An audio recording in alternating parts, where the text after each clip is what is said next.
So Owen Fairclough's here with business at the start of another week. Good start for Asian stocks. The sell-off continuing here in Europe, though, isn't it? Very much so, Stu. In fact, the CAC 40 here in Paris has opened under 3,000 points.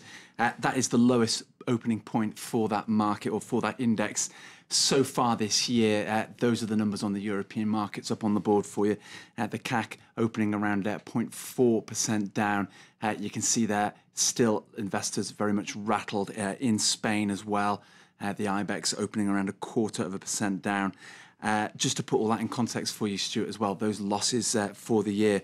The CAC 40, for example, is down by some 6% this year. The FTSE 100 in London in similar sort of territory as well.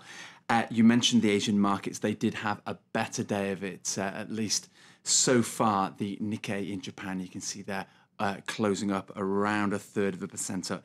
But none of those numbers are exactly spectacular right now. So what's the problem then? Investors perhaps not getting much from world leaders at the G8 over the weekend? Well, that's got to be part of the problem, Stuart, because once again, we've got very little clarity other than perhaps an endorsement for French President François Hollande over his view that maybe growth is the way forward. Barack Obama did sympathise with that view at the Camp David talks. There's a lot of knitwear on display, I noticed as well. At that Smart summit. stuff. You should join in, Owen. I should do.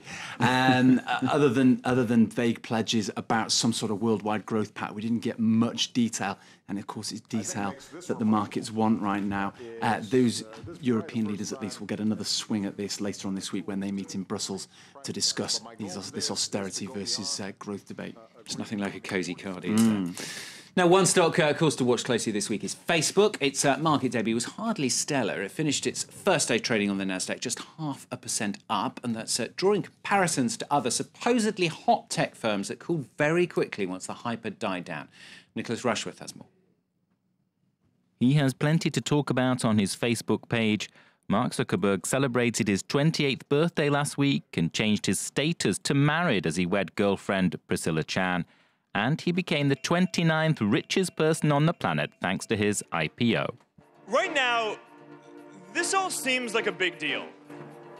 Going public is an important milestone in our history. But the hype aside, is Zuckerberg's Facebook liked all that much? The world's most established social network site created a storm of interest, but there's been no surge in the $38 share price. It ended just 23 cents up on its first trading day, which was hit by a technical glitch. Analysts point to another tech company, Groupon, which went public last November. Its stock is currently worth half its initial trading price. For Facebook, the challenge is to show investors it can make the transition to sound corporate governance. I think the investors should worry about this kind of governance, and I think that founders prove to be great visionaries and poor managers more often than not. The same skills that it takes to see over the horizon and predict a new wave of technology, which is what Facebook has done, are often poor guides to being able to run an established business and maintain the support and confidence of investors. Zuckerberg is a genius. He's turned his Harvard-dorm venture into a business bigger than Disney or Ford in just 8 years. He's under pressure, however, to cash in on his 900 million users and live up to the hype. So that's the picture at Facebook. Just a bit of company news in for you. Not long ago, Ryanair, the low-cost airline, announcing full-year profits up 25% to just over 500 million euros. That's Ryanair full-year profits. Let's pick up with a few more.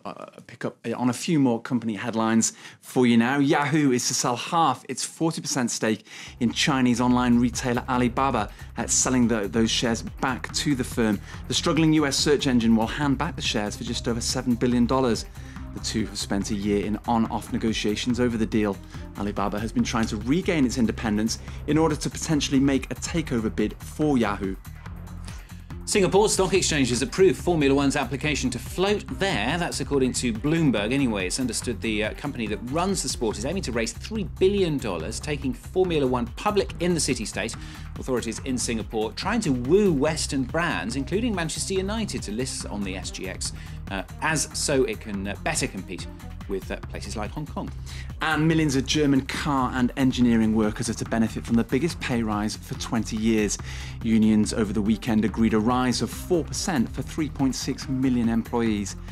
Employers had rejected a 6% demand, claiming they wanted to protect Germany's competitive edge over the rest of the Eurozone.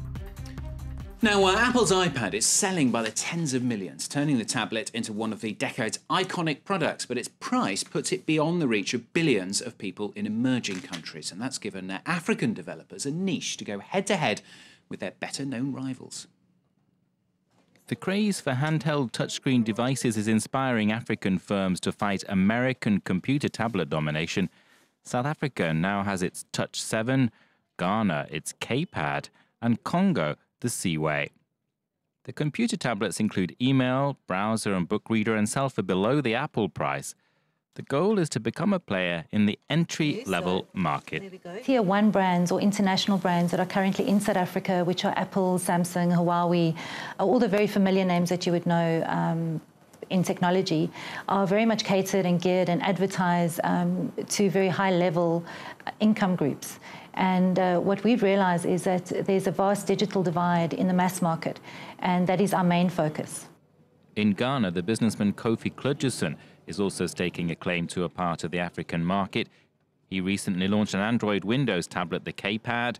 It's going down well with local users who welcome the choice and the cost on the new device. 99% of the products are free. You just pay for a few, and I think it's there. So that's why I always opt for the K-Pad. Outsourced to China, it remains to be seen whether African-inspired computer tablet brands can stay the course against the world's top makes. There is room on the market, judging by the success of mobile phones. Africa is currently the fastest-growing mobile phone market in the world. Difficult to sell in Africa, difficult to sell here as well. Neither of us have got one, have we?